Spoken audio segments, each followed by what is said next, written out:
Who are we gonna save with Adventure Today? I'll give you a hint. Cats. It's cats. Hi, I'm Claire. Join us as we travel the world in search of animal encounters done right and the people who work to save the planet the only way they know how, one animal at a time. Together, we'll discover that everything we do matters, here on Kick-Ass Animal Encounters. Cats! Everybody, well, almost everybody with a soul, loves cats. They pounce, they run, they sleep, they cuddle, they knock things off your desk. Yeah, well, that's still pretty cute. Anyway, cats started out as this. And for the last 8,000 to 12,000 years, we've selectively bred them into this. This is not this. But some people think that this is this, and that is a huge problem. There are currently more of these in private ownership in the US than in places like this. Every year, hundreds of cats are given up by private owners who can't care for them. So why do you think some people think this? There are some similarities, but there are also some major differences. Hold that thought. Let's take a step back. We need to ask ourselves a question. Why pets? Why keep animals around at all? Narcissism, intellectual curiosity, companionship? Let's ask an expert on pet ownership. Because they're f***ing awesome. That was helpful and vulgar. Because they make us feel good. So it's all about us and the way they make us feel. Hold that thought. Let's check out some history. The selective breeding of wild animals based on traits that benefit humans is what we call domestication. It most likely started with canines, way back in our hunter-gatherer phase, possibly 30,000 years ago. The wolves that didn't bite our faces off, we kept around to help us track and hunt, and their offspring became more and more used to and eventually dependent on our company. When we started to settle down and farm, around 12,000 years ago, we domesticated work animals and livestock. Raising a cow for milk and food is way easier than trying to run down a buffalo on the open plains. Cats began to get domesticated around this time. With food and grain stores came mice and other rodents. Cats followed the mice into towns, and people encouraged certain breeds to stay and others not to stay. The ones who got along best with the people were the most successful and bred the most. See the pattern developing? While both humans and animals definitely gained a benefit from living together, the driving force behind domestication has always been what's best for us. And that's okay. Now hold that thought as we fast forward thousands of years to... Ta-da! Or Tilda! This is Tilda. I like to pretend she thinks she's a tiger, but she's not. She's cuddly, she's docile, she's used to human interaction, and she seeks it out. She's nothing like a tiger. Tigers weigh like 1,037 pounds and eat killer whales and dinosaurs. I'm not sure that's accurate. No, they're exactly the same. They're both warm and soft and cuddly in my bed. I'm pretty sure that's a bad idea. Excellent point. So how is Tilda different from a tiger? Let's ask a real expert this time. Here's the head curator at Turpentine Creek Animal Refuge. More from them later. So what are the differences personally that you see between your pets and these animals, and also like as a zoologist that you would see between domestic animals and wild animals?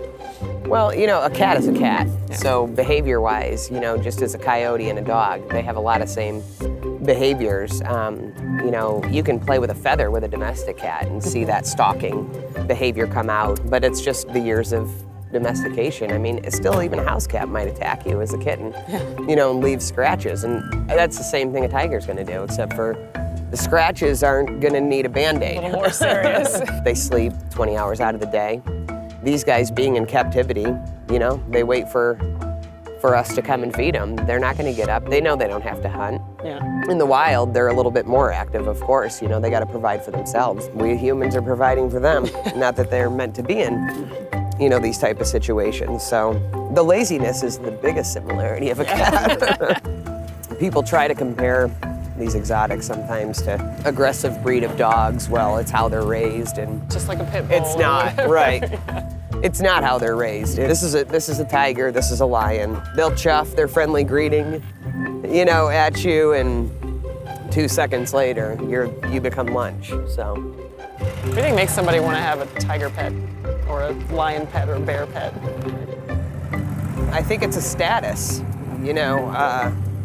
I'm the cool kid. It's one of those things that I feel a lot of Americans feel, like because I can type of attitude. And nowadays you can buy a tiger or a lion cheaper than you can a purebred dog. And so then with it becoming that easy, oh, I'm gonna go to this exotic animal auction in this state and walk out of there for $150 with a lion cub. You don't think about what's gonna happen when that lion's 450 pounds and acting like Willie. You know, that can't happen in your house, you know? This is just his nightly water. So it's understandable. You see this, and you want to do this, but you shouldn't do this to this. So you say to yourself, as I say to myself, Self, I want to see a tiger. Where can I go? There are lots of places where you can see a tiger or other exotic animals up close and personal, even feed them, touch them, or buy one of your own. But most places that allow that are managed by people without the animal's best interests in mind, and abuse is rampant. So where can I go that's good for the animals? A great place to start is the Global Federation of Animal Sanctuaries. They verify all kinds of animal sanctuaries, so you don't have to. For example, You can come here, Turpentine Creek Wildlife Refuge in Eureka Springs, Arkansas. Turpentine Creek has over 130 big cats and other animals that they've rescued, mostly from folks who shouldn't have had them in the first place. They're open to the public 364 days a year, have education programs, and lots of ways to get fur to face in a safe environment. Let's talk to founder and president of Turpentine Creek, Tanya Smith. What do you think makes people want to have a tiger, a lion, a bear at their home? Well, I think they see that cub and it's so adorable, it's so cute, and they think that when it starts getting older, they can just give it to a zoo. But most zoos don't want these animals. A lot of the animals that we rescue have been inbred and they have issues. We don't hold that against them. You know, that's not their fault. And we love them and care for them and just give them the lifelong support that they can get. And hopefully they'll live and then die with a little dignity. The reason we opened to the public was not only for the educational aspects of what we do, but it's also to create donors, because we are a nonprofit organization, and let them fall in love a little bit with the animals and the mission. And the only way you can do that, I think, is by being able to come and see and participate. There are other people out there that are doing similar things to us. It's just recognizing if they're not breeding, buying, or selling, because if they're doing those things, we don't consider them true rescues. But wait, Bob's Zoo Paradise and Animal Sanctuary says I can hold a tiger cub. Zoo? Sanctuary? That's gotta be a good place to go, right?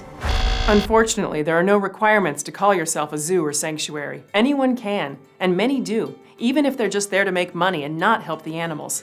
Even being nonprofit tax exempt doesn't mean it's a sanctuary. If you find yourself in a place that breeds, buys, sells, features cubs, especially white ones, lets you handle them, has cramped enclosures or performing cats, you are in a non-accredited roadside attraction at best, and a breeding farm at worst. Look, I understand. I want to touch this tiger so badly. I want to hug her and snuggle with her and rub her belly, but I shouldn't. This is as close as I should ever get. In fact, this is closer than I should ever get, because in an ideal world, places like Turpentine Creek and other exotic animal rescues wouldn't even exist.